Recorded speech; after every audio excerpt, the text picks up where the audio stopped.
नमस्कार दोस्तों, YouTube channel lucky education पर आप सभी का स्वागत है। मैं हरिओम सिंह। जैसा कि आपका टॉपिक क्रिया चल रहा है, क्रिया टॉपिक के अंतर्गत आपके कमेंट्स बॉक्स में कई प्रकार की जो प्रॉब्लम्स हैं उनका समाधान वहाँ पर किया जा रहा है। तब भी अगर कोई और समस्या होती तो आप उसे कमेंट्स बॉक्स में हमें बता सकते हैं, उनका समाधान वहाँ पर कर दिया जाएगा। क्रिया टॉपिक के अंतर्गत सबसे बड़ी बात यह है कि जो कमेंट्स में आ रहा है कि सर हम पहचानेंगे कैसे कि सर इसमें कौन सी क्रिया है, इसमें कौन सी क्रिया है। तो अगर एग्जाम की दृष्टि से देखा जाए तब एग्जामिनर अगर क्रिया पूछेगा कि इस वाक्य में कौन सी क्रिया है तो वो स्पष्ट रूप से लिखकर देखता है कि वाक्य में कर्म के आधार पर कौन सी क्रिया है, या फिर प्रयोग एवं संरचना के आधार पर इनमें से कौन सी क्रिया है, या फिर काल के आधार पर क्रिया कौन सी है। यह एग्जामिनर देता है स्पष्ट, क्योंकि वाक्य के अंतर्गत इतनी प्रकार की क्रियाएं पढ़ते हैं तो कहीं कहीं वाक्य में प्रयोग एवं संरचना के आधार पर क्रिया के भेद भी होते हैं और इसी में सकर्मक अकर्मक क्रिया भी होती है, काल के आधार पर भी क्रिया होती है, तो उन्हें पहचानना मुश्किल हो जाता है। इसलिए एग्जाम की दृष्टि से ये स्पष्ट होता है कि उसमें अगर आपको क्रिया पहचाननी है तो उसमें स्पष्ट दिया हुआ होता है कि कर्म के आधार पर, प्रयोग एवं संरचना के आधार पर या क्रिया के आधार पर क्रिया कौन सी है। कंपटीशन जो होते हैं, कंपटीशन के अगर क्वेश्चन आते हैं तो उसमें 4 ऑप्शन दिए जाते हैं, वहां पर ऑप्शन के आधार पर क्रिया को पहचान की जाती है। हमारा टॉपिक क्रिया के अंतर्गत कर्म के आधार पर जो क्रियाएं, उन क्रियाओं को मैं करा चुका हूं। सकर्मक, अकर्मक और प्रयोग एवं संरचना के आधार पर जो क्रियाएं हैं उन क्रियाओं के अंतर्गत हम 8 प्रकार की क्रियाओं में 6 क्रियाओं का अध्ययन कर चुके हैं, और जिसमें कि पूर्वकालिक क्रिया पहली, दूसरी प्रेरणार्थक क्रिया, एक संयुक्त क्रिया, सजातीय क्रिया, सहायक क्रिया और आपकी सामान्य क्रिया। इन क्रियाओं का अध्ययन हम कर चुके हैं। पूर्वकालिक क्रिया में एक बार 2 मिनट रिवीजन करा देता हूं। पूर्वकालिक क्रिया ऐसे वाक्य जिनमें कि 2 क्रियाएं होती हैं। पहले घटित होने वाली क्रिया आपकी पूर्वकालिक क्रिया के अंतर्गत आती है, ऐसे वाक्य आपके पूर्वकालिक क्रिया के अंतर्गत आते हैं। दूसरी क्रिया प्रेरणार्थक क्रिया। प्रेरणार्थक क्रिया वह क्रिया होती है जिसमें कि कर्ता कोई कार्य स्वयं ना करके किसी दूसरे को कार्य करने के लिए प्रेरित करता है या प्रेरणा देता है। ऐसे वाक्य आपकी प्रेरणार्थक क्रिया के अंतर्गत आते हैं। अगली क्रिया संयुक्त क्रिया। संयुक्त क्रिया वह क्रिया होती है जिसमें कि 2 या 2 से अधिक जो क्रियाएं आती हैं वो दोनों क्रियाएं एक ही अर्थ में प्रयोग की जाती हैं। अर्थात वो 2 या 2 से अधिक क्रियाएं जो किसी वाक्य में आती है उन दोनों क्रियाओं का जो अर्थ होता है वो सामान्य रूप से एक ही होता है। जैसे कि दादाजी अब चलने फिरने लगे हैं, चलना फिरना, ये जो 2 क्रियाएं आई हैं इन 2 क्रियाओं का अर्थ जो है वो एक ही है। तो ऐसी जो क्रियाएं होती हैं वो आपकी संयुक्त क्रिया के अंतर्गत आती हैं। अगली जो क्रिया है वो है आपकी सजातीय क्रिया। सजातीय क्रिया ऐसे वाक्य जिनमें कि कर्म और क्रिया ये दोनों एक ही जाति के होते हैं, वह क्रिया आपकी सजातीय क्रिया के अंतर्गत आती है। अर्थात जिसमें कि कर्म और क्रिया ये दोनों एक ही जाति के होते हैं या एक ही जाति के होने के कारण एक ही अर्थ में प्रयोग किए जाते, वो क्रिया आपकी सजातीय क्रिया के अंतर्गत आती है। उसके बाद हमने सहायक क्रिया और सामान्य क्रिया पढ़ी थी। सहायक क्रिया मैंने बता दिया था, ऐसी क्रिया जो कि मूल क्रिया को पूर्ण रूप प्रदान करने वाली क्रिया होती है, वह क्रिया आपकी सहायक क्रिया के अंतर्गत आती है। अर्थात जो वाक्य में आपकी मूल क्रिया है उस मूल क्रिया को सहायता प्रदान करने वाली जो क्रिया होती है वो आपकी सहायक क्रिया के अंतर्गत आती है, जिसे कि हम हेल्पिंग वर्ब बोलते हैं। अगली जो क्रिया है वह है सामान्य क्रिया। सामान्य क्रिया वह क्रिया होती है जिसमें जब किसी वाक्य में केवल एक ही क्रिया आती है, अर्थात जो कोई वाक्य है उस वाक्य में एक सामान्य क्रिया, एक ही क्रिया आती है, वह क्रिया जो होती है आपकी वो सामान्य क्रिया के अंतर्गत आती है। इस प्रकार से आपकी जो क्रियाएं हैं वो क्रियाएं आपकी 6 प्रकार की कंप्लीट हो जाती हैं, जिन्हें कि हम पढ़ चुके हैं। मैं पहले बता चुका हूं, एग्जाम की दृष्टि से सबसे महत्वपूर्ण इंपॉर्टेंट जो क्रिया है वो सकर्मक और अकर्मक क्रियाएं ही हैं। उसके बाद अगर एग्जामिनर पूछता है, ज़्यादा डिटेल में जाता है, तो आपकी पूर्वकालिक क्रिया, प्रेरणार्थक क्रिया, संयुक्त क्रिया, सजातीय क्रिया, यहां तक ही प्रश्न पूछता है। काल के आधार पर क्रिया नहीं पूछी जाती हैं, लेकिन हम उनका अध्ययन करेंगे सामान्य रूप से, क्योंकि मैं पहले ही बता चुका हूं कि हमारे सिलेबस में काल नामक एक टॉपिक है। उस टॉपिक के अंतर्गत हम उस काल टॉपिक को डिटेल से पढ़ेंगे। आगे जो आपकी क्रिया है कृदंत क्रिया। कृदंत क्रिया, कृदंत क्रिया क्रिया शब्दों के अंत में प्रत्यय योग से बने, किस योग से? प्रत्यय योग से बनी क्रिया आपकी कृदंत क्रिया कहलाती है। अर्थात क्रिया शब्दों के अंत में कोई भी क्रिया शब्द है, उस क्रिया शब्द के पीछे अगर प्रत्यय के लगने के उस योग से बनने वाली जो क्रियाएं होती हैं वो क्रियाएं आपकी कृदंत क्रिया के अंतर्गत आती हैं। मैं पहले बता चुका हूं, इसमें से प्रश्न आने की संभावना नहीं रहती है। कृत प्रत्ययों के योग से बने शब्द क्या कहलाते हैं? कृदंत कहलाते हैं। क्या कहलाते हैं? कृदंत कहलाते हैं। और क्रिया शब्दों में जुड़ने वाले प्रत्यय कृत्य प्रत्यय कहलाते हैं। अर्थात जो क्रिया शब्द होते हैं वो क्रिया शब्दों के पीछे अगर प्रत्यय जुड़ जाता है तो वह कैसे कहलाते हैं? वो कृत्य प्रत्यय के अंतर्गत आ जाता है।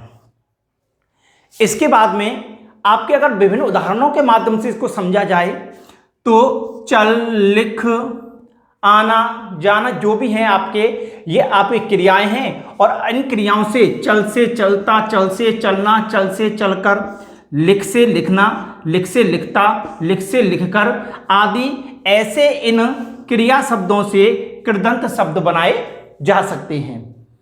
इस प्रकार से सामान्य रूप से आपकी कृदंत क्रिया होती है।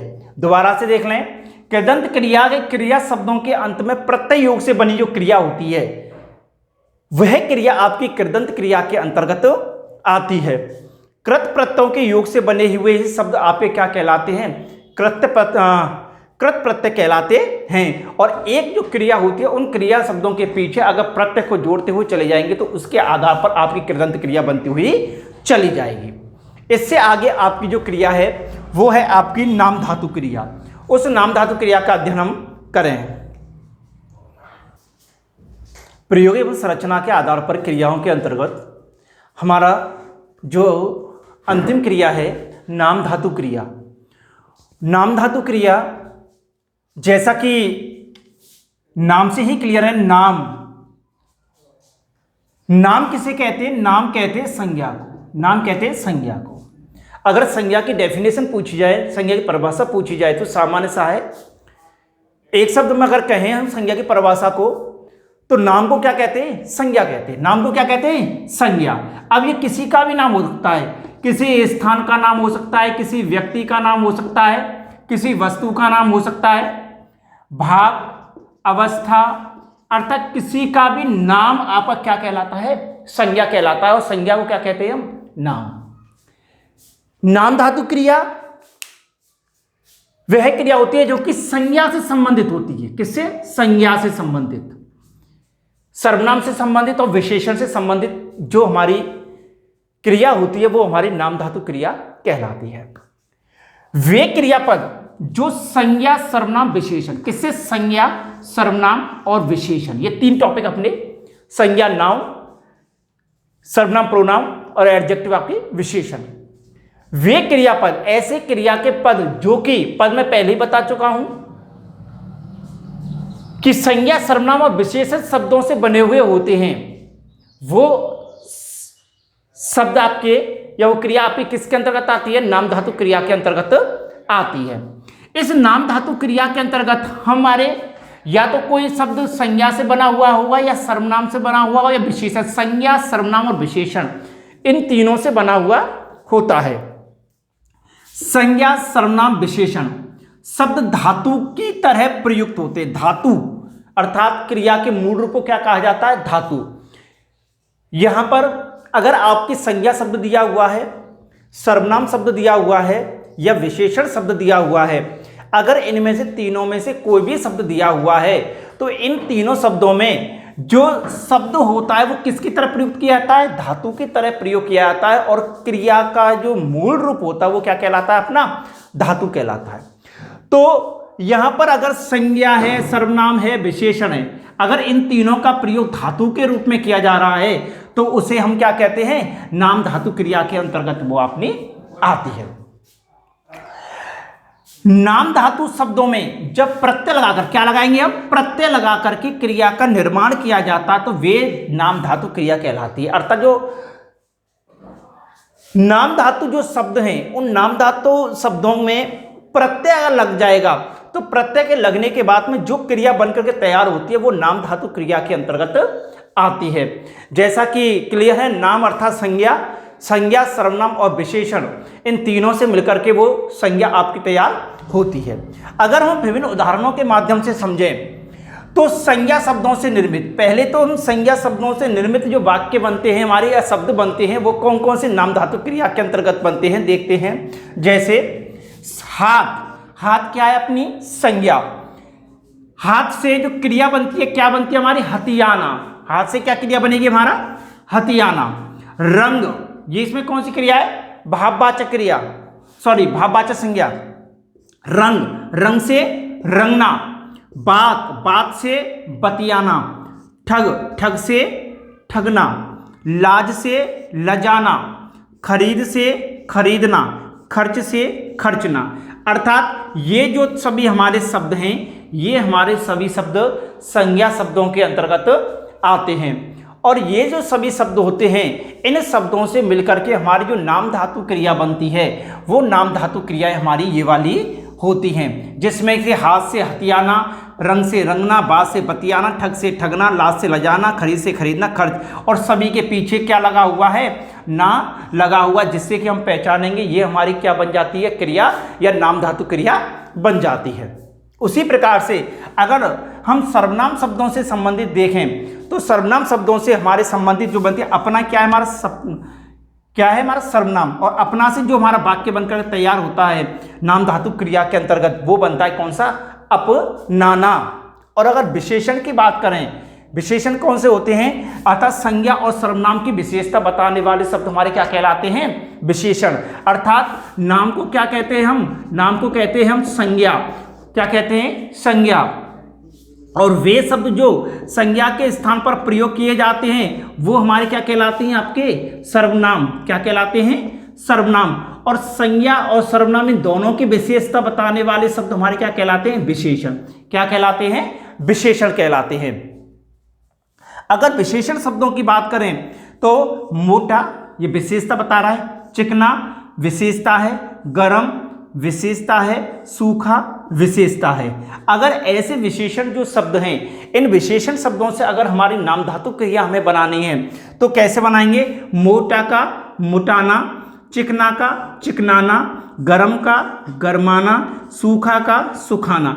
अगर ऐसे आपको शब्द मिलेंगे तो वो हमारे शब्द नाम धातु क्रिया के अंतर्गत आते हैं। मैं पहले ही बता चुका हूं कि अगर एग्जाम में अगर कोई भी वाक्य पूछा जाएगा, अगर उसमें आप पहचानोगे कि इसमें कौन सी क्रिया है तो आपको एग्जाम में एग्जामिनर के द्वारा ये स्पष्ट लिखा हुआ होगा कि आपको कर्म के आधार पर क्रियाएं इसमें बतानी है या प्रयोग एवं संरचना के आधार पर बतानी है या काल के आधार पर क्रिया बतानी है। क्योंकि जब सभी क्रियाओं संबंधित उदाहरण देखते तो उन्हें पहचानना कठिन हो जाता है कि इसमें कौन सी क्रियाएं कौन सी नहीं है।